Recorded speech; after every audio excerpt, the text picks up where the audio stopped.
Então hoje é comigo aqui. Vamos então para a palavra do Senhor? Está preparado? Glória a Deus. A palavra de hoje ela é muito impactante. Ela nos lembra de que pequenas ações que fazemos, elas podem ter um efeito estrondoso na nossa história e na história daqueles que estão ao nosso redor. Talvez pessoas que você nunca vinha conhecer, elas sentirão um efeito, talvez, de algo que para você foi muito simples, supérfluo, passou batido, mas que mudou, transformou a vida daquele alguém. Mas para isso você vai ter que se concentrar naquilo que o Senhor está falando, não dá para ficar distraído. Então eu vou te convidar a fechar os seus olhos aí no seu lugar, onde você estiver. Abaixar a sua cabeça, feche os seus olhos e se conecte com o Pai. E diga: Senhor, aquilo que o Senhor quer mover, quer falar comigo neste domingo, eu estou aqui. Estou à disposição, eu quero te ouvir. Os meus ouvidos são os seus. Talvez você diga hoje para o Senhor: sabe, Deus, faz um tempo que eu não falo contigo. Eu, na verdade, estava de férias com a minha família. Eu não sou dessa cidade, eu apareci aqui, estou visitando pela primeira vez. Mas esse lugar me impactou desde a hora que eu entrei. Então, se o Senhor está aqui, fala comigo. Se isso que essa mulher está falando é verdade, se o Senhor existe, se tem algo de especial que Deus queira falar comigo, eu estou aqui, eu quero ouvir, pode falar. E Espírito Santo, o Senhor sabe, o Senhor tem o governo desta igreja, tem o governo da minha vida. Todas essas vidas, essas pessoas que estão aqui, cada cadeira neste lugar, nós sabemos que o Senhor passeia por esses corredores, o Senhor visita aqueles que estão em casa. Nós te amamos e estamos aqui para entronizar o teu nome, então nós não sairemos daqui sem nos conectar contigo, sem pegar para o nosso coração a parte que é nossa, que o Senhor já liberou direto do teu trono para as nossas vidas e para as nossas famílias, em nome de Jesus. Que seja mais uma vez só o Senhor em mim, nada além do Senhor em mim, em nome de Jesus, amém? Aleluia, glória a Deus por isso.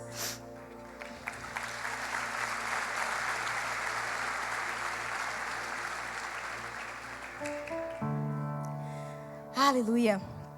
Como eu falei para você, a mensagem de hoje, ela nos desperta para esse detalhe. A gente acha que as nossas ações do cotidiano, as coisas que nós fazemos, as pessoas com quem a gente conversa, as pessoas com quem a gente deixa de conversar, que essas coisas não têm efeito. Acha, isso é bobeira. Mas sabe, você já deve ter ouvido falar sobre o efeito borboleta. Já ouviu falar? Para quem não é tão ligado em algumas coisas, o efeito borboleta, na verdade, ele veio de um matemático e meteorologista, Edward Lorenz, em 1972. Ele, como um meteorologista, estava estudando algumas coisas e descobriu o efeito borboleta, na verdade, uma teoria, onde, na verdade, quando ele estava estudando ali os padrões da atmosfera, num simulador digital, fazendo simulações, vamos ver. Vou mudando aqui vários cenários dentro dessa simulação digital para ver quais são os efeitos dessas mudanças no efeito climático. Ele foi fazendo algumas mudanças e ele começou a fazer uns testes em mudanças mínimas. Então, será que essa mudança muito pequenininha vai fazer algum efeito? Vai trazer alguma mudança para o efeito climático? Então, ele começou a fazer mudanças nas casas decimais.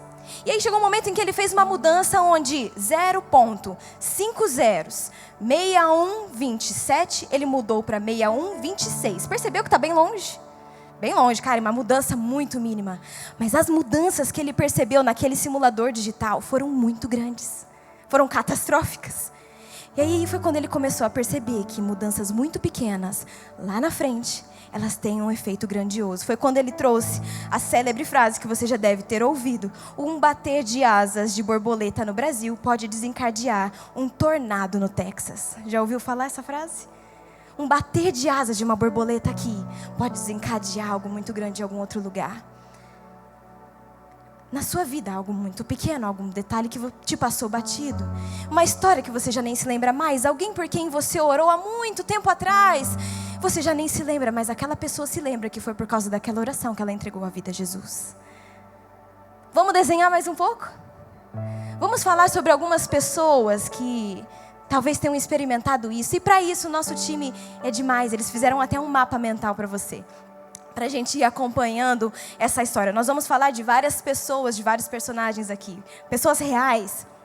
E os efeitos que isso causaram na história. Você está comigo? Para isso você tem que prestar atenção. É uns nomes difíceis, uma galera diferente. Mas você vai conectar aqui, você vai captar porque vai valer a pena no final. Amém?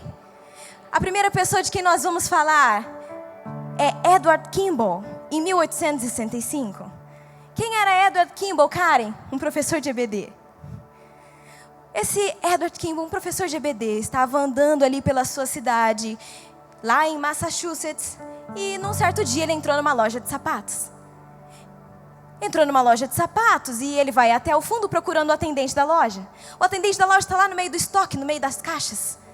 Ele chega para esse atendente, começa a conversar com ele. Em um dado momento, Edward pergunta para esse atendente sobre a fé dele. E aí, sobre a sua fé, o que você acha?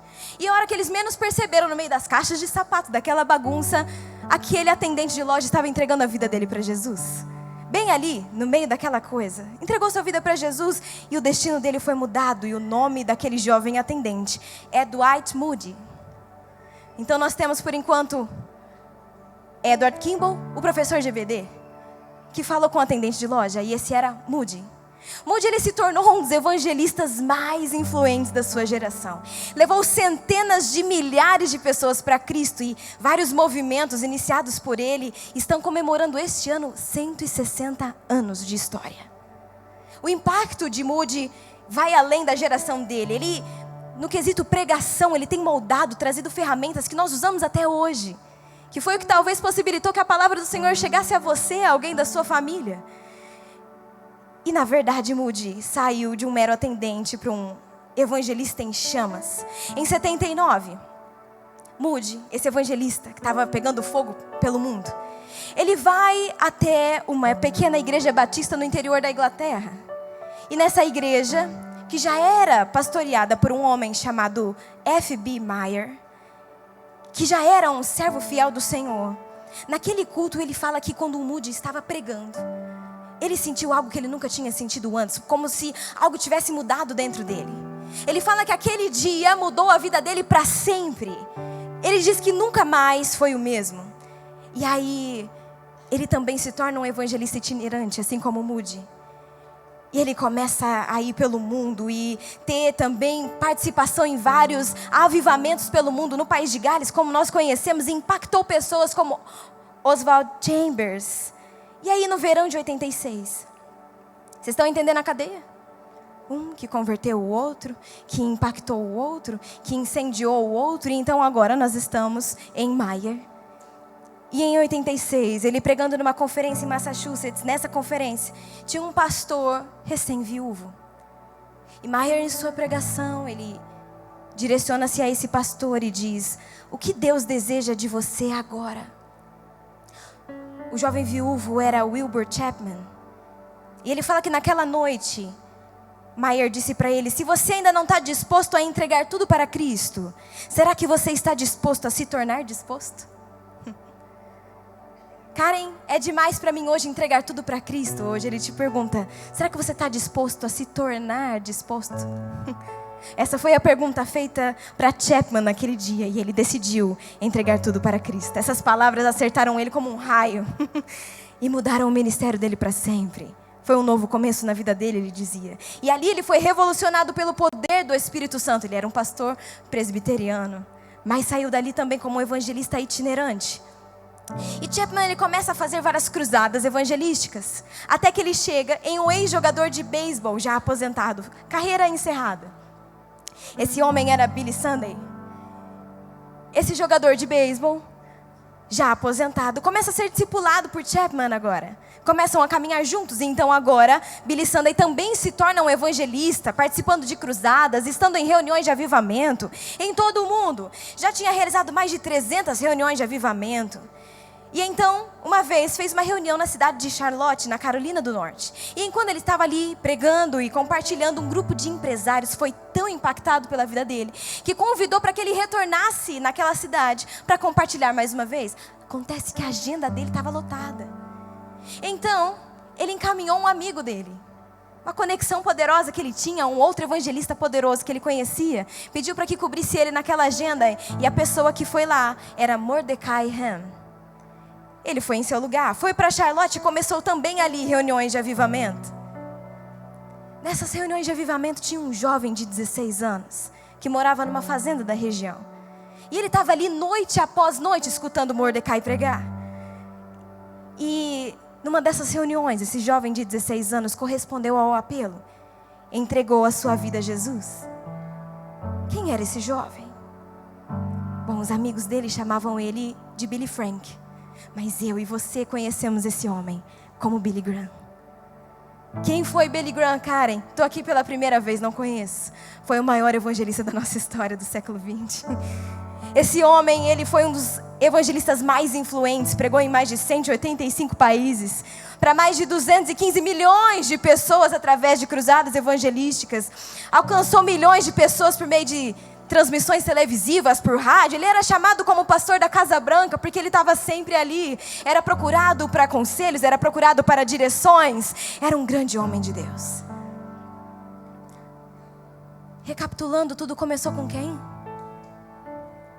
Com um professor de EBD, que num dia foi comprar um sapato, mas aquilo que estava dentro dele era tão grande, queimava tanto no coração dele, que não podia ser só mais um dia, também era dia de falar sobre aquele que vivia dentro dele.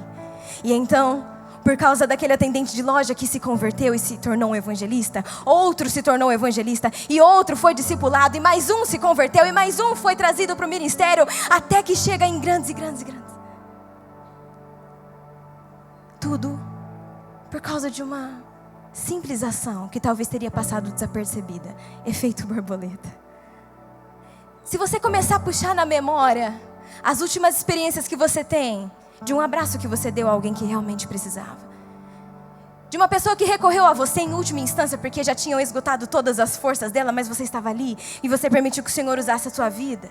Aquela vizinha que ninguém dava nada para ela, falava que ela só perturbava todo mundo, que ela era mal-humorada, mas você derramou amor sobre a vida dela foi transformada, hoje ela até vai na tua célula de quarta-feira. Cada detalhe, cada pessoa que você influencia com a tua vida.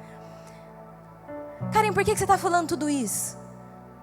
Que se for parar para pensar, Billy Graham é um homem que lotava estádios. É um homem que estava dentro da Casa Branca. Sei lá, essas histórias que vocês contam sobre os grandes avivalistas, parece que estão muito distantes de nós. Não parece algo que cabe dentro da minha realidade. Isso porque às vezes nós temos uma mania de enxergar tudo só num pequeno recorte. Hoje, em 2024, eu consigo contar essa história para você com detalhes, onde passou, por onde passou, mas talvez aquele professor de EBD nunca saiba, nunca, sabe?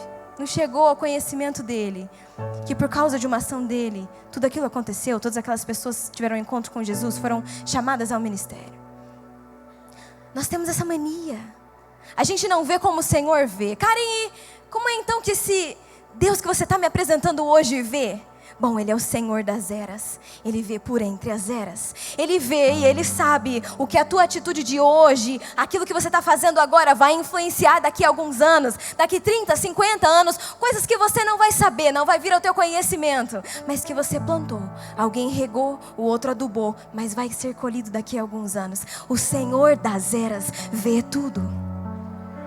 Acontece que nós somos muito imediatistas. A gente quer saber agora o que eu vou plantar. Então eu já quero saber o que eu vou colher. Mas e se o Senhor decidir que não é para você colher, vai ser para o teu irmão colher? Se Ele decidir que vai ser para os teus filhos colherem algo que você está plantando e você não vai nem saber? Aqui a gente quer ser protagonista de tudo. A gente quer ser protagonista da história. Mas o Senhor das eras é Ele quem sabe todas as coisas. Deixa eu te apresentar essa característica do nosso Senhor, aquele a quem servimos, El Olam. Você pode dizer comigo El Olam, para você não se esquecer? Em Isaías 40, 28, vai dizer: será que você não sabe? Nunca ouviu falar? O Senhor é o Deus eterno, o Criador de toda a terra. Ele não se cansa nem fica exausto. A sua sabedoria é insondável. Charles Spurgeon diz para nós que El-Olam significa o Deus eterno, o imutável, o infinito, aquele que existe além do tempo e sustentando todas as eras com a sua presença constante. Que soberania fora do comum. Só mesmo o Senhor poderia ser digno de toda essa graça, de toda essa eternidade. O Senhor das eras. E é a Ele que nós confiamos aquilo que acontece nos nossos dias. É El-Olam, aquele que é imutável, sustentando todas as eras com a sua presença. E é por isso que às vezes nós caímos no erro, ao perceber que algumas coisas da nossa vida estão saindo do controle, não estão saindo como planejado. Não era bem assim que eu tinha pensado, Karen. Eu tinha imaginado uma coisa, eu achei que... Mas é que a gente se esquece de El-Olam. A gente se esquece do Senhor que vê através das eras. Ele é quem sabe aquilo que está acontecendo. E a gente quer definir a nossa vida, quer definir o nosso estado, quer definir aquilo que vai guiar a nossa vida por um pequeno recorte que nós conseguimos ver. Porque a nossa visão ela é muito diferente. Cara, por que você está me apresentando esse El-Olam? Estou te apresentando ele para você saber que a tua visão ela é muito diferente da dele. E é muito importante que às vezes nós, como seres humanos limitados que somos, entendemos a diferença. E eu posso até não estar entendendo, eu posso até não saber o que está acontecendo, eu posso não ver o fruto disso que eu estou plantando, mas eu me lembro de El-Olam. Ele que está através das eras, que foi quem inspirou meu coração a jogar a semente no solo, quem foi quem inspirou meu coração a preparar, a adubar, a não desistir, a continuar declarando, a continuar orando, a continuar fazendo a mesma coisa mais um dia. Porque Ele sabe o resultado disso lá na frente. Eu não. Ele é El-Olam. Eu não. Eu sou um filho que confia num pai. Às vezes a gente quer definir a nossa vida por conta de um período ruim. Um ano ruim. Um ano em que você chegou ao final e não... Tinha algumas metas, algumas coisas que você queria ter conquistado, queria ter cumprido e não conseguiu. Às vezes as últimas 2 semanas, os últimos meses desse ano não foram... Te trouxeram, na verdade, algumas notícias ruins que você não estava esperando, diagnósticos inesperados. Seu estado civil mudou. Pessoas que estavam ao seu lado não estão mais. E aí você cai no erro de talvez pensar, não, então foi um péssimo ano, a minha vida é horrível, nada nunca dá certo para mim. Porque aí você pega e define toda a sua vida, toda a sua história numa fração recortada daquilo que você consegue ver agora.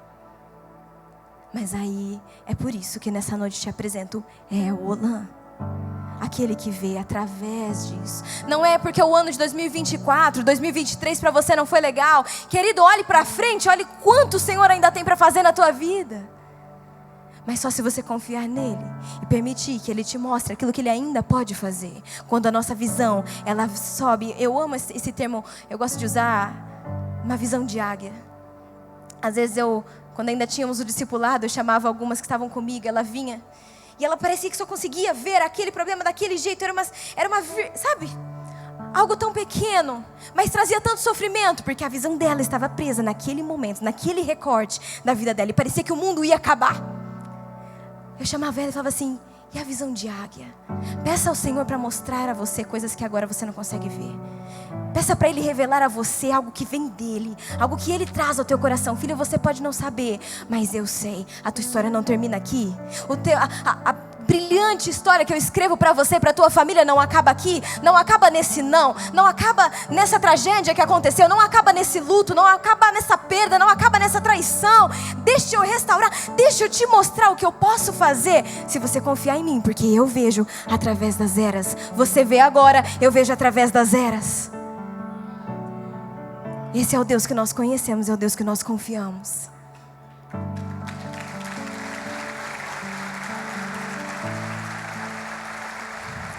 A gente não consegue saber ao certo o que Deus está fazendo na história, mas a gente pode participar da história que Ele está escrevendo. Você pode não saber, não fazer ideia, mas a gente pode se colocar nesse lugar, à disposição do Senhor, naquilo que Ele está escrevendo e fazendo. É por isso que quando você entra na igreja, por aquela entrada, você consegue ver uma grande placa dizendo o quê? Deus, o que o Senhor estiver fazendo nessa geração, não faça sem amor e cuidado. É porque a gente pode não saber o que Ele está fazendo. Ele pode ter planos insondáveis. Mas, Senhor, o que é que seja que o Senhor estiver fazendo? Quero fazer parte. Na estação de 24, fizemos parte. Em 25, queremos continuar fazendo parte. Nós podemos não ver o efeito de algumas ações que fazemos, mas o Senhor sabe. Então eu quero fazer parte, Senhor. Eu posso não ter ideia da história que o Senhor está escrevendo, mas eu não quero ficar de fora. Você não pode olhar para você, querido, e algo veio no meu coração desde hoje pela manhã, a respeito dessa palavra. Que quando nós falamos sobre isso, sobre você transformar gerações com uma pequena atitude, eu não sei, talvez venha e tenha te acompanhado ao longo deste ano um sentimento de insignificância. Porque muito se fala nesse púlpito sobre as grandes coisas que o Senhor vai fazer através da igreja brasileira, da igreja no mundo, da igreja de Cristo. Muito se fala sobre essa frase que acabei de dizer: Senhor, o que o Senhor estiver fazendo nessa geração, não faça sem amor e cuidado. E talvez alguns devem, quem que é amor e cuidado? Esse povo tem um ego muito grande. Você deve talvez pensar, não, esse bispo com essa frase, o que ele acha que é? A gente é um cisquinho na humanidade. Fala que o que o Senhor estiver fazendo nessa geração, essa geração é muita coisa. Porque talvez o teu coração esteja tão cauterizado, não consiga aplicar fé nesse pequeno efeito que gera grandes transformações. Sim, a célula lá na tua casa gera uma transformação gigantesca nessa geração. Sim, sim, o ministério que você faz parte, os servos, distribuindo a ceia domingo, após domingo no culto das 16, no primeiro domingo de todos os meses, que passa a salva. Sim, o ministério da excelência, que passa fazendo a limpeza. Essa pequena ação, você não faz ideia do que causa no coração das pessoas que chegam até aqui e que vão sair e vão trazer mais 5 e vão trazer mais 10, e a transformação de cultura divina que isso vai causar ao longo das gerações. O efeito borboleta, uma ação pequena, traz sim transformação para essa geração.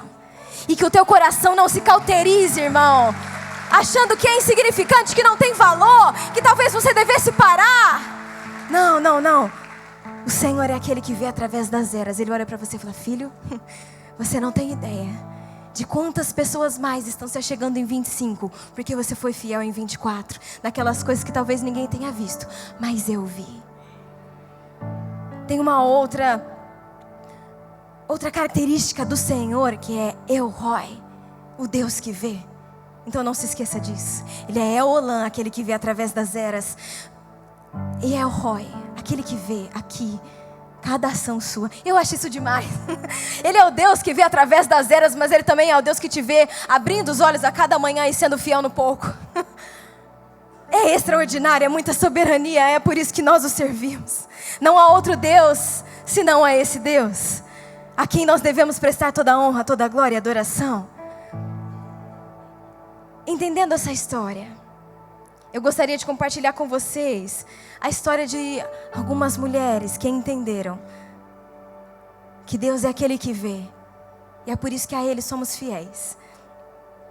E o poder daquele que vê através das eras, como a nossa obediência no agora pode causar grandes e grandes transformações no amanhã.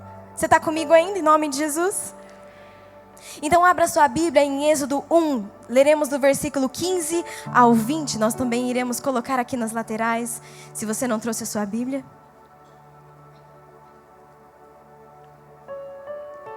Versículo 15, diz assim para nós: o rei do Egito ordenou às parteiras das hebreias, que se chamavam Sifrá e Puá: e quando vocês ajudarem as hebreias a dar à luz, observem o local de apoio do parto.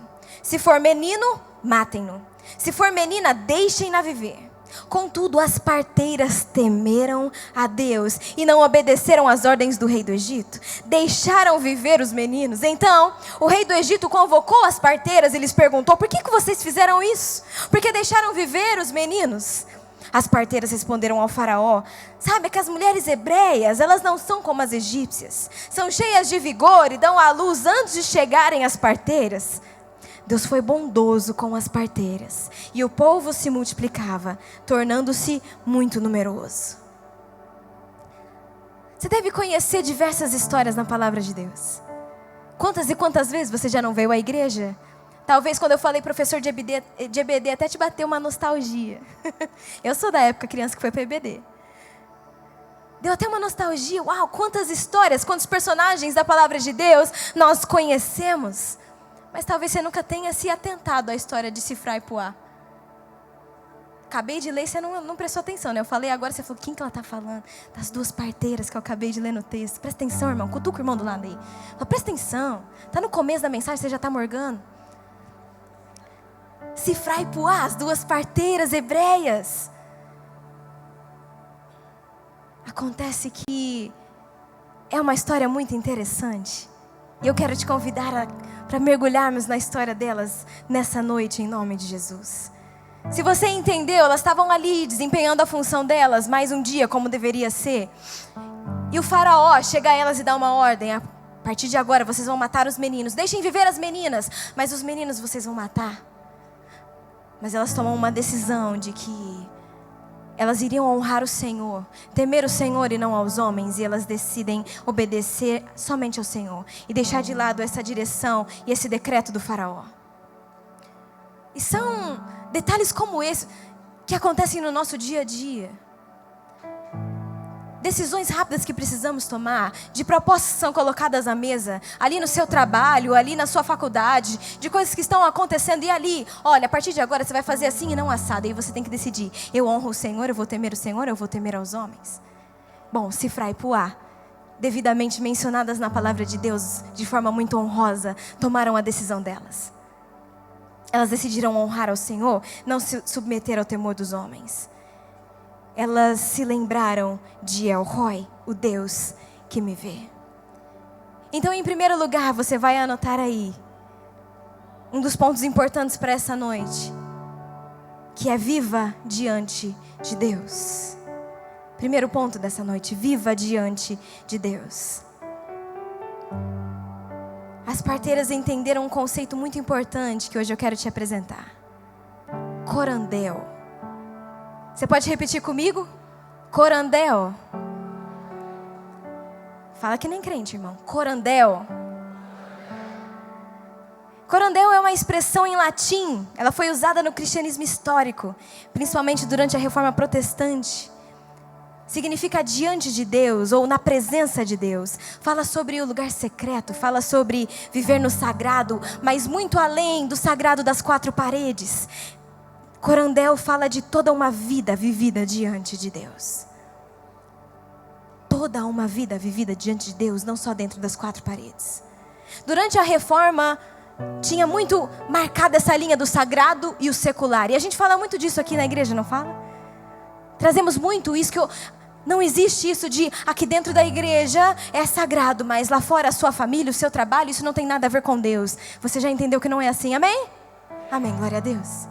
Mas antigamente era essa visão que tinha. Então o que era sagrado antes, Karen? Bom, o sagrado era ir à igreja, fazer a oração, jejuar, ler a palavra de Deus. Isso era o cantinho sagrado da minha vida. Fiz isso, bati cartão aqui, então isso é sagrado, tá tudo bem. Aquilo que eu faço fora das quatro paredes, como eu levo a minha vida, como eu trabalho lá fora, como eu trato a minha esposa, os meus filhos, isso não tem nada a ver uma coisa a ver com a outra, entendeu?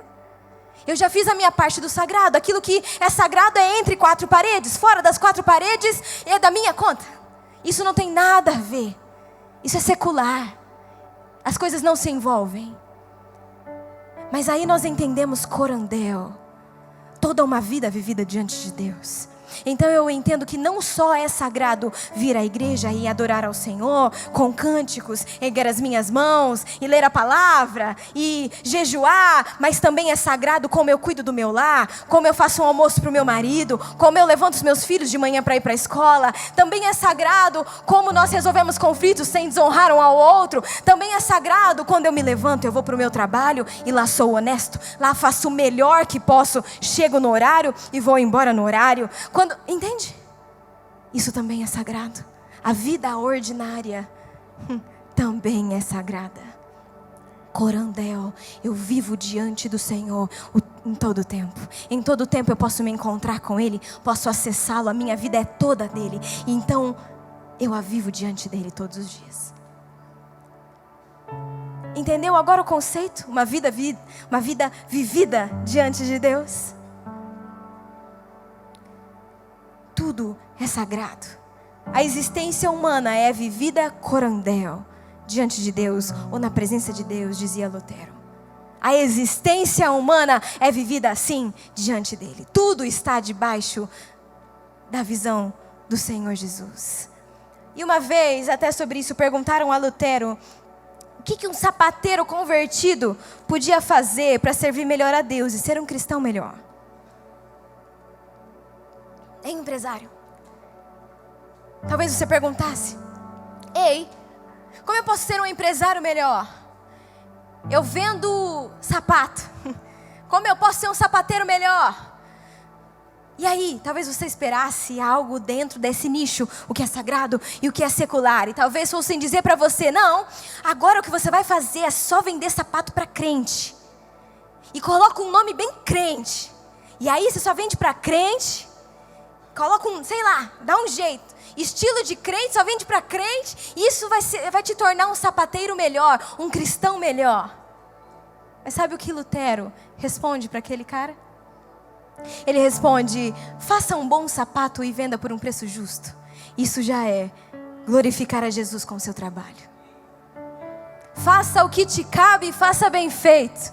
Cobre um preço justo, seja honesto. Já estará sendo um cristão melhor. Às vezes a gente quer complicar, não é, a vida cristã. Mas é que nem o simples a gente faz bem feito. Então começa do simples, irmão. Uma vida vivida diante de Deus. E eu não falo isso como se eu estivesse acima, vivendo a minha vida plena em todas as áreas. Eu não preciso. Eu tenho entendido isso constantemente, dia após dia. No pouco, no simples, onde poucos veem da minha vida, nisso, ser excelente, ser melhor, evoluir. Isso vai me tornar uma pastora melhor também. Não só um pregar melhor. Não só fazer um curso extraordinário de teologia. Não. A minha vida vivida no ordinário, sendo uma esposa melhor, cuidando melhor da minha casa, tratando bem os meus pais com honra. Tudo isso vai me tornar também uma mulher de Deus muito melhor. Uma vida vivida diante de Deus. Em todas as áreas. Não tem divisão onde é sagrado, onde é secular. Tudo na minha vida pertence ao Senhor. Então em todas as áreas da minha vida, viverei diante dEle, para a glória dEle.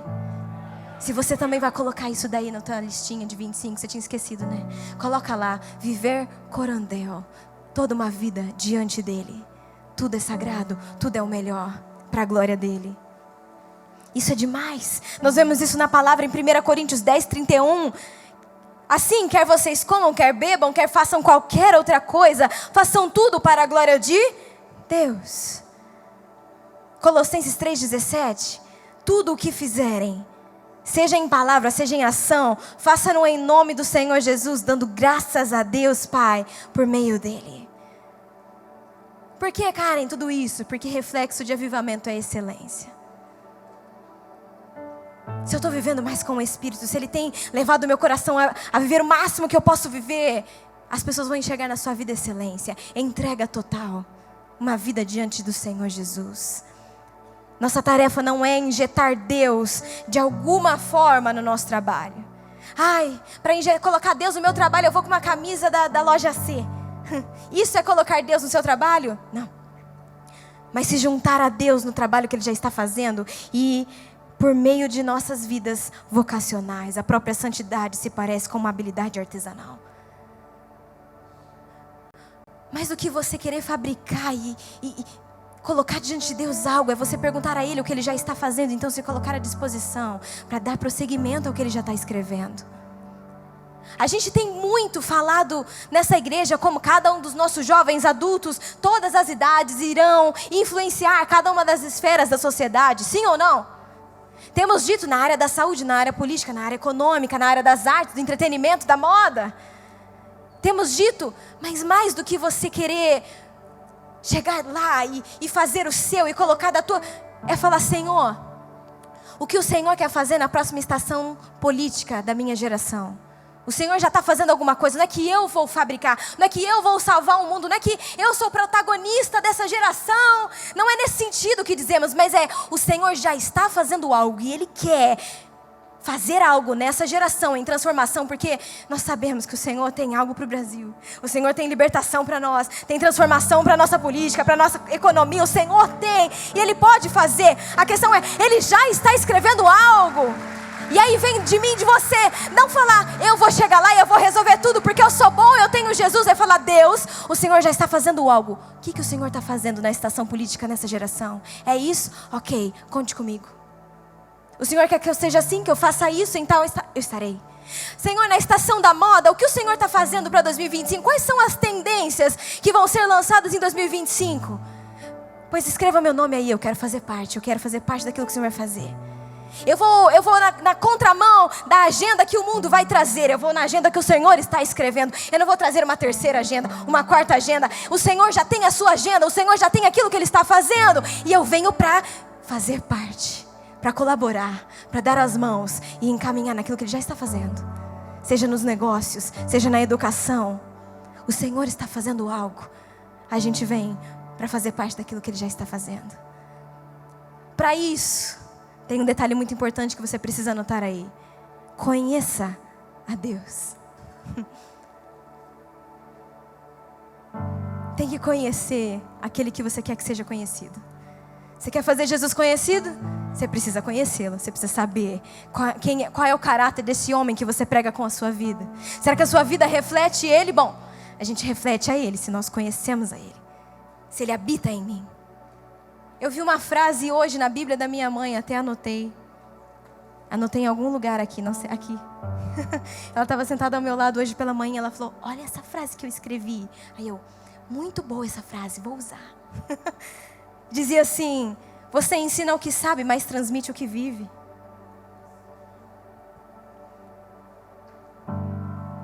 Você pode saber muito sobre teologia, sobre as coisas que você aprendeu no discipulado, nas células, nesse ano, na Impact. Você pode saber muito. Mas o que vai impactar as pessoas é aquilo que você vive. Para isso você precisa saber. Você precisa conhecer esse Deus. Você precisa passar tempo com Ele. Para conhecer a Ele, precisa passar tempo com Ele. Sim ou não? Se você não passar muito tempo com o Senhor, no pouquinho, no dia a dia, como você disse que vai passar o resto da sua vida ao lado dele? E a gente não dá conta de passar tempo com gente que a gente não conhece. Ou seja, você está começando pelo lugar errado. Vai no simples, vai em conhecer a Deus. Isso precisa ser a base da tua vida. Você consegue ficar muito tempo com gente que você não conhece? Ou vai ficando desconfortável? Lembra quando você começou a vir na igreja? Você não era crente ainda? As primeiras vezes, talvez você ficasse meio desconfortável, não via a hora de ir embora, porque era meio desconhecido. Você não conhece as músicas, você não conhece o pastor, ele começa a falar de uma Bíblia que você nunca leu, ele começa a falar de personagens bíblicos que você nunca conheceu. O clima vai ficando meio estranho, chega uma hora que deu, né? Aí vai nascendo uma fome, uma sede de conhecer mais. Aí você vai passando mais tempo com Deus. Aí você vai lendo a palavra, aí você vai para a célula. E chega uma hora que quanto mais você passa tempo com Deus, mais tempo quer passar com Ele. Não foi assim com os seus amigos? Sabe, o seu melhor amigo, que hoje é seu melhor amigo, demorou. Você teve que passar tempo com ele. E quanto mais tempo você passava, mais você o conhecia. E então mais você queria passar tempo com ele. Essa época de final de ano é incrível. Nossos amigos todo dia mandam no grupo, qual é de hoje? Eu falei, caramba, a gente se viu segunda, a gente se viu tal dia de novo. E a gente não cansa de se ver. E fica, e aí, o que a gente vai fazer hoje? Nem se for para ficar olhando para a cara um do outro. Por quê? Quando a gente se conhece, queremos passar tempo. Senão não é assim. Eu, por exemplo, sou uma pessoa muito na minha, muito introvertida. Às vezes até com quem eu conheço, não é tanto tempo assim que eu consigo passar. Eu tenho meu... Eu fico, amor, vamos para casa. Mas querido, para conhecer a Deus, você precisa passar tempo com Ele. Por hora, esqueça só a letra. Esqueça só se aprofundar na técnica, porque talvez na sua cabeça seja sobre isso que eu esteja falando. Querido, eu estou falando de relacionamento com Deus. De conhecê-lo, de passar tempo com Ele, sabe? Na palavra de Deus, aqueles que caminhavam com Ele eram conhecidos como os do caminho. Por quê, Karen? Porque eles eram encontrados pelo caminho, pregando pelo caminho. Por onde eles andavam, eles estavam falando sobre Jesus, eles estavam vivendo Jesus. Por quê? Porque amavam passar tempo com Ele. Em Oséias 6:3, palavra de Deus diz para nós: conheçam o Senhor. Conheçamos o Senhor e esforcemo-nos por conhecê-lo. Tão certo como nasce o sol, Ele aparecerá, virá a nós como as chuvas do inverno, como as chuvas da primavera que regam a terra. Tiago 1,17. Toda boa dádiva e todo dom perfeito vem do alto e descem do Pai das luzes, que não muda como sombras inconstantes. Tudo vem dEle. Quando a nossa visão de mundo é centrada no Senhor, tudo é sagrado. A nossa ótica muda. Quanto mais conhecemos a Ele, o cenário lá fora pode ser muito diferente, pode ser caótico, pode ser de desastres, pode falar: olha, o ano que vem não vai ser um bom ano, o ano que vem é um ano de desastres, o ano que vem... Mas quanto mais centramos a nossa visão naquele que conhecemos, que é Deus, e temos uma cosmovisão bíblica centrada em quem Ele é, mais isso transforma como vivemos o nosso dia, sabendo que tudo é sagrado, tudo vem dEle, que tudo está diante dEle, Ele é soberano, aquele que está no governo por entre as eras. As coisas estão começando a fazer sentido aí na sua cabeça? Então faça Deus conhecido. Esse é o terceiro ponto. O primeiro é viver diante dEle, o segundo é conhecer a Deus, e em terceiro, faça-o conhecido, como os primeiros cristãos que eram conhecidos como os do caminho. Por onde eles andavam, eles falavam de Cristo, eles viviam diante de Cristo, eles conheciam o Cristo, e eles não paravam de falar sobre o Cristo, eles queriam fazer o Cristo conhecido, porque era aquilo que fazia sentido para eles.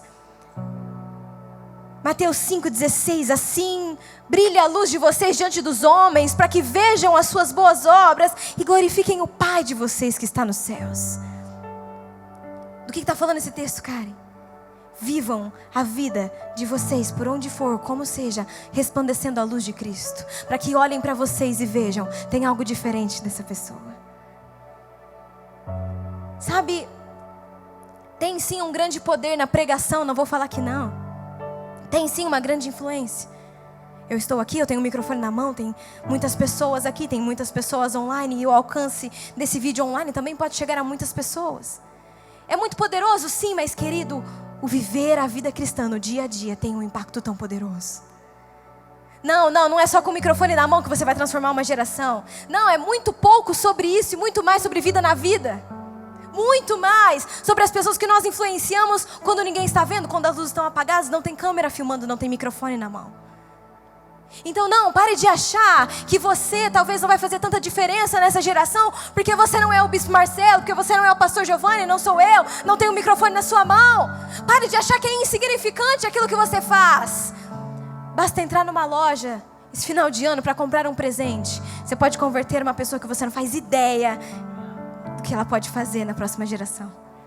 Os seus filhos, tua maior responsabilidade, você não faz ideia quem eles vão se tornar. Você sonha, planeja, você profetiza, mas você não tem ideia. Então, muito mais do que talvez querer pregar lá fora para alguém pegar um microfone na mão, é como você vive todos os dias dentro de casa, o exemplo que você mostra. Você não sabe quem o seu filho vai se tornar no futuro. Viva Jesus, faça-o conhecido dia após dia. Sua vida vivida corandel, resultando em boas obras, isso sim vai mudar o mundo. Isso sim vai mudar o mundo. O pastor Giovanni estava falando algo muito interessante essa manhã, porque nós que estamos mais perto dos jovens, a gente escuta muito. Qual que é o meu propósito? Qual será que é a minha grande vocação? Porque parece que a gente acha que a nossa vida só vai começar, só vai fazer sentido quando nós nos encaixarmos dentro do propósito que nós achamos que temos, dentro da vocação que achamos que temos. Então aí parece que encontramos nossa identidade. Aí sim eu vou fazer algo para transformar essa geração e a minha vida vai ter sentido. Então vamos dizer que alguém diga: Karen, o propósito da minha vida é ser um empresário, é ser um missionário, é ser um pastor, é ser um bom médico. Tá, e se algum dia, porventura, essa vocação lhe for tirada, teu propósito acaba? Se algum dia não te couber mais ser professora, como você sempre achou que esse fosse o propósito de Deus, acabou seu propósito? É por isso que o teu propósito de vida, a intenção da tua vida, a tua vocação, não define quem você é, nem o teu propósito. É um meio, é uma ferramenta de potencializar o teu propósito. Tá, cara, então qual é? Conhecer a Deus e fazê-lo conhecido. Esse é o propósito. Como você vai fazer isso? Pode fazer de qualquer forma. O Senhor pode te direcionar de diversas formas, mas isso não define quem você é, nem tampouco o teu valor, o teu propósito. Você está aqui para conhecê-lo em profundidade, cada dia mais e mais e mais. E aí isso vai encher tanto teu coração que não tem como você também não querer fazê-lo conhecido. Por um acaso, você é sapateiro, então você vai fazer o nome do Senhor conhecido, sendo um bom sapateiro da melhor maneira que puder, exalando Jesus aonde você estiver. Por um acaso, sou pastora, tenho um microfone na mão, mas eu vivo para Ele todos os dias, então eu viverei e farei Jesus conhecido por meio da vocação que Ele me deu. Mas se algum dia esse microfone me for tirado da mão, isso não pode apagar o meu propósito. Eu tenho que continuar querendo conhecer Jesus e fazê-lo conhecido, tendo eu o microfone na mão ou não. Então o que define o teu propósito não é a tua vocação. Isso já foi colocado sobre você desde o ventre, quando o Senhor te formou. Viva para fazê-lo conhecido. Não apenas como Billy Graham, mas também como aquele professor de EBD. Em quarto e último lugar, creia que há infinitamente mais. Creia que há infinitamente mais. Viver sob o olhar do Senhor deve nos gerar temor, mas não aquele peso. Porque na verdade viver sob o olhar do Senhor é um grande privilégio. O Senhor ama aqueles que vivem debaixo do olhar dEle e fazem o seu rosto brilhar sobre essas pessoas. A palavra de Deus em Números 6, 24 e 26. Diz: o Senhor te abençoe e te guarde. O Senhor faça resplandecer o seu rosto sobre ti e te conceda graça. O Senhor volte para ti o seu rosto e te dê a paz. E tem um detalhe sobre a história das parteiras que a gente ainda não citou, ainda não lemos. A história delas não acabou somente quando elas salvaram a vida dos bebês. O El Roi, lembra? O Deus que vê, fez além do que elas podiam imaginar. No texto de Êxodo, nos versículos 20 a 21, diz para nós: Deus foi bondoso com as parteiras e o povo se multiplicava, tornando-se muito numeroso. E visto que as parteiras temeram a Deus, Ele lhes concedeu que tivessem suas próprias famílias. Não só auxiliando outras crianças de outras famílias virem ao mundo, mas o Senhor concedeu que elas tivessem então as suas próprias famílias. Elas não se dobraram ao comando da sua era, mas foram fiéis e temerão ao Senhor. E por causa dessa postura, o Senhor as abençoou de uma forma que elas não podiam imaginar. Por isso guarde isso no coração quando nós vivemos uma narrativa além de nós mesmos. O propósito de Deus desenvolve o enredo das nossas vidas. Aqui está algo muito importante para você aprender. Quando elas decidiram dizer não ao faraó e sim ao temor que elas tinham ao Senhor, colocaram suas vidas em risco, sim ou não? Era um decreto dado. Quando elas colocam de lado o eu, o que eu quero, o meu plano, o que é importante só para mim, o meu protagonismo, o meu ego. E quando elas começam a pensar além delas, para uma geração, para aquilo que Deus está movendo, o que Ele está fazendo, elas têm coragem, ousadia, sensibilidade para dizer sim àquilo que o céu está escrevendo. Quando eu só olho para o meu, quando eu tenho um coração guiado pelo egoísmo, egocentrismo, que é meu, é minha, do meu jeito, do jeito que eu quero escrever, que eu quero que se realize, eu tenho muito medo de me colocar em risco, porque a minha autopreservação é muito importante para mim. Eu me sair bem nessa é importante, eu ter sucesso é importante. Se eu não tiver sucesso, vão me chamar de fracassado. A minha autopreservação é muito importante, então eu não consigo me colocar em risco. E quando eu entro em choque, eu preciso dizer não para essa geração, não para o decreto de Faraó, e sim para o decreto de Deus. Não consigo, porque eu estou autocentrado, eu olho para mim. Essas parteiras, para ter a coragem, a ousadia de ir contra o decreto de Faraó, o olhar delas estava muito além delas, estava muito além daquilo que elas queriam para elas. E se eu nunca conseguir formar a minha família, porque eu vou contra o Faraó, ele vai mandar matar? Vai morrer todo mundo aqui. Eu não vou Decidimos Temeremos ao Senhor e não ao faraó.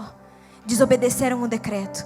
Diz o Senhor que se alegrou do que elas fizeram, e por causa da posição delas, por causa da decisão delas, concedeu-lhes graça, paz, de forma que elas também tiveram as suas próprias famílias.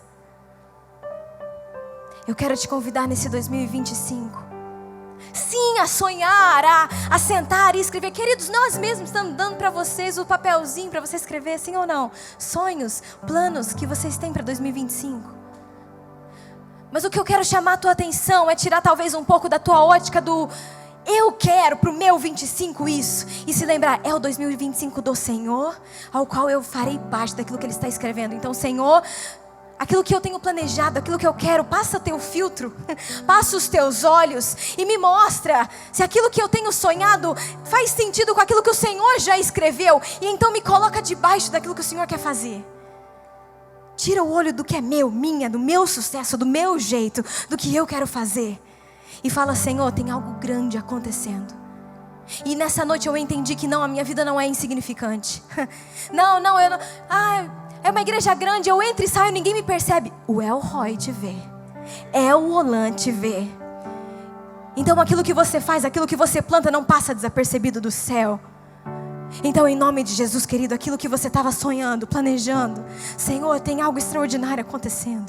O que eu posso fazer de forma mais excelente? O que eu posso ajustar? Aquilo que é simples, quanto mais eu posso me derramar na tua presença para te conhecer, para te fazer conhecido. É sobre isso. E então Ele fará infinitamente mais. Você não conhece o nome do faraó daquela época? Conhece? Não. Mas você conhece o nome de Sifrá e Puá, porque eu te apresentei as duas hoje. Porque foram fiéis ao Senhor, honraram ao Senhor. Tem o nome mencionado na palavra de Deus, para nos lembrarmos de sermos fiéis, obedientes, além de nós, além da nossa autopreservação, aquilo que faz parte de um plano muito maior. Você sabe que essa história se trata da época em que nasce Moisés, sim ou não? Se não sabia, está sabendo agora. E por causa da ação dessas parteiras, Moisés vive, não é morto. Coisas muito maiores. A própria libertação delas tinha a ver com a ação que elas tomaram. Elas nem sabiam. A libertação do povo de Israel, elas eram escravas há quantos e quantos anos. Mal sabiam elas que a ação delas livraria a elas mesmas, mas porque olharam além da autopreservação, puderam vivenciar coisas maiores. Querido, em nome de Jesus, há coisas maiores para você viver. Talvez o próximo grande avivalista, evangelista, esteja apenas esperando o seu bom dia na fila do mercado, a sua oração no intervalo do trabalho, lá na faculdade. Talvez o próximo grande avivalista está quase para desistir de vir na igreja. Mas ele não vai desistir porque você puxou o assunto com ele depois do culto. Porque você mandou um recado e falou: você está sumido da célula, irmão. Por que você parou de vir? Você é importante para mim. O que está acontecendo? Talvez você vai trombar com alguém na fila lá do café. A pessoa vai puxar um papo com você e ao invés de você falar: você é obrigado, é isso aí. Eu estou na igreja faz um tempo. Você virar e ter uma conversa de valor com essa pessoa. Você vai conhecer o amigo que você está há muito tempo orando, pedindo para o Senhor. Deus, porque eu não conheço ninguém nessa igreja. Não tenho amigo. O Senhor está batendo na porta, te jogando tantas pessoas preciosas. Mas talvez por falta de tempo investido, por falta de percepção e sensibilidade. Eu quero te convidar, querido, a viver além de você. Efeito borboleta é viver além de você. Talvez você nunca vai saber os efeitos das coisas que você fez hoje, mas colherão através das eras. Se você não desistir, se você temer ao Senhor e for obediente. Você pode se colocar em pé no seu lugar nessa noite.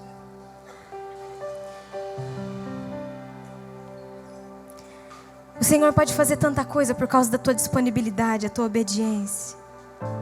Se tão somente você se colocar na presença dEle para isso. Eu quero convidar algumas pessoas à frente nessa noite, para corresponder com aquilo que o Senhor está fazendo no seu coração. A primeira impressão é aquela que eu tive e compartilhei no meio do culto. Talvez você, ao longo desses anos em que você é cristão, em que você está na igreja, você tenha sentido: minha vida é insignificante, aquilo que eu faço não vai fazer diferença nessa geração. Mas nessa noite você entendeu? Faz sim toda a diferença. E Senhor, me perdoe por ter dito isso, porque o Senhor me vê.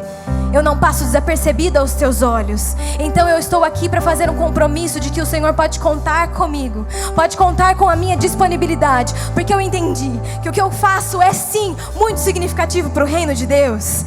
O meu sim, as minhas ações, aquilo que eu planto, muitas pessoas colherão. E nós vamos orar e cancelar esse espírito de incapacidade, de insignificância que Satanás plantou no teu coração. Para você que talvez só tenha focado num pequeno recorte da tua vida.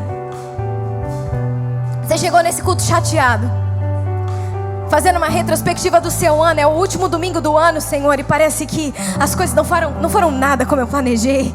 Nada saiu como eu queria. Eu olho para um pequeno recorte de como foi esse ano e foi tão caótico.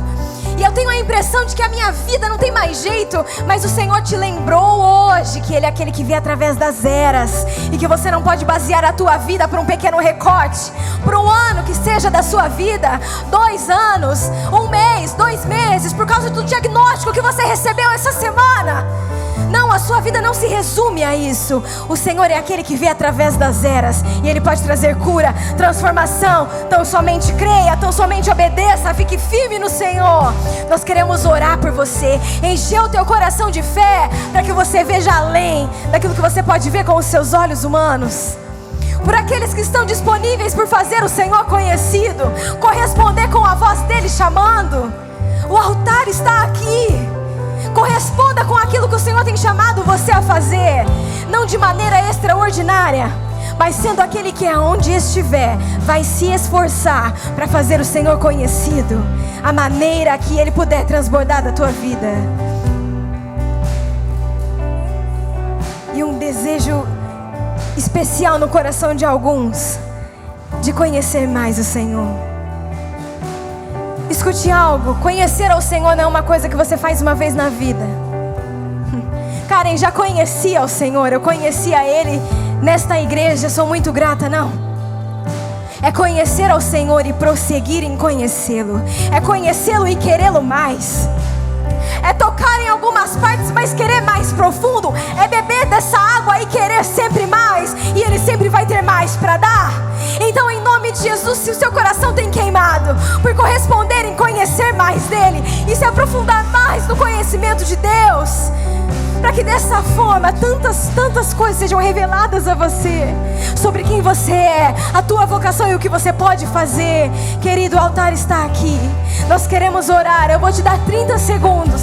Nós iremos cantar essa música por mais 1 minuto, mas seremos breves, então eu quero te deixar à vontade para vir, e nós iremos orar em nome de Jesus. Te conhecer e prosseguir em te conhecer, esse é o alvo da minha vida, Senhor. Te conhecer e prosseguir em te conhecer é tudo que eu quero pra minha vida, Senhor. Te conhecer e prosseguir em te conhecer, este é o alvo da minha vida, Senhor. Te conhecer e prosseguir em te conhecer é tudo que eu quero.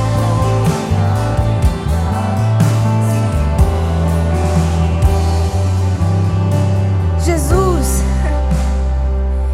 eu declaro que a partir desse dia e por 2025 nós conheceremos o Senhor como nunca.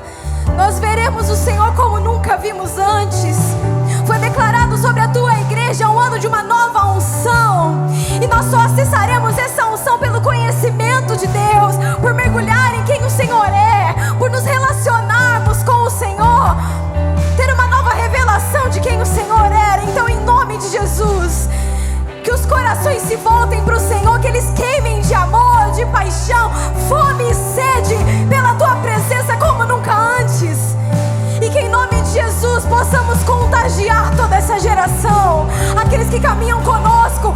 Queremos ser conhecidos não só como aqueles que dentro das quatro paredes da igreja são crentes, mas que vivem corandeo, fora das quatro paredes. Aonde fomos, onde colocamos as plantas dos pés, ali também vivemos diante de Deus com uma vida santificada, consagrada ao Senhor, vivendo para o Senhor, conhecendo e fazendo o Senhor conhecido.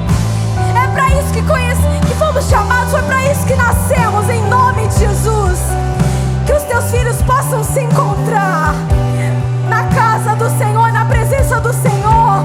Que não haja sentimento de divisão, de insignificância, mas que eles saibam que o Senhor é o El Roi, é aquele que vê. Nada passa desapercebido do Senhor. O Senhor é Eolá, aquele que vê através das eras, aquilo que nós não sabemos se vamos colher ou não. Ao Senhor pertence, o Senhor sabe. Então fica na nossa confiança no Senhor aquilo que colheremos no futuro. Haja, Senhor, derramada sobre a tua igreja nessa noite uma confiança no Senhor, um mergulhar na soberania dos céus, em nome de Jesus, em nome de Jesus. Nós declaramos, Pai, nossos planos e sonhos de 2025 não serão centrados nos nossos desejos pessoais apenas. Sabemos que sim, o Senhor realiza nossos desejos, o Senhor realiza sonhos, o Senhor faz coisas lindas, mas também e principalmente o nosso coração para o seu, Deus. Queremos nos alinhar àquilo que o Senhor já está fazendo, em nome de Jesus. Então eu oro para que dessa noite até terça-feira o Senhor visite os teus filhos. Quando eles tirarem um tempo para orar sobre 2025, que o Senhor se revele a eles com direções muito específicas. Eles não terão dúvidas de que é o Senhor dizendo. Aqueles que se colocarem à disposição do Senhor ouvirão a tua voz. O Senhor fala para que nós busquemos a tua face, te procuremos, o Senhor se deixará encontrar. Para aqueles que procurarem, para aqueles que tiverem fome e sede, o Senhor se revelará. Então a este Senhor se revela. Mostra a eles os teus segredos, os teus desígnios, aquilo que o Senhor já está determinando sobre nós. Em nome de Jesus, em nome de Jesus. Nós assim declaramos sobre a tua igreja um novo tempo, uma nova unção, de um povo apaixonado, que viverá toda a sua vida diante do Senhor, para conhecê-lo e fazê-lo conhecido. E assim nós experimentaremos infinitamente mais, porque esse é o Senhor, o Deus que faz infinitamente mais. Em nome de Jesus. Você que está na sua casa, na nossa comunidade online, aonde estiver, que em nome de Jesus o Senhor se revele a você onde você está. Eu não sei exatamente o que é, mas eu sinto no meu espírito que tem algo muito forte acontecendo com você aí. Eu não sei se é uma cura que você apresentou diante do Senhor nos últimos meses, um recorte da tua vida. Você estava pensando, seu olhar estava focado naquilo que estava acontecendo recentemente. O Senhor chamou muito a tua atenção sobre aquilo que você não pode ver, mas ainda experimentará, tirando os seus olhos do agora e confiando no Senhor que tudo vê. Eu declaro a paz de Cristo sobre a tua vida onde você está. Que toda angústia seja repreendida em nome de Jesus. Toda crise de choro, todo abatimento, toda tristeza. Essa tarde eu fui atingida por uma tristeza tão forte que eu não soube explicar. Compartilhei com meu marido. Eu chorava de soluçar, eu não sabia de onde vinha. O Senhor traz ao meu coração que o Senhor está liberando paz e mandando embora essa angústia, essa tristeza, como a que eu experimentei nessa tarde, sobre a vida de alguém que está em casa. Você não teve forças para vir, mas o Senhor te visita aí onde você está. A paz que excede todo entendimento. O Senhor entra na tua casa, no teu quarto, e manda embora toda a depressão, toda a tristeza, toda a angústia, todo o choro preso na garganta, a insônia, os pesadelos noturnos, em nome de Jesus. A paz do Senhor é o Roi te vê na sua casa, aonde você está, e Ele te visita. Agora nós liberamos isso em nome de Jesus. Querido, receba isso em nome de Jesus. Deus, nós te agradecemos pela tua visitação. Que o amor do Pai, a graça de Jesus o Filho, as doces e ricas consolações e misericórdias do Espírito Santo de Deus sejam com teu povo, não só hoje, mas por todos sempre, em nome de Jesus. Amém e amém. Aleluia.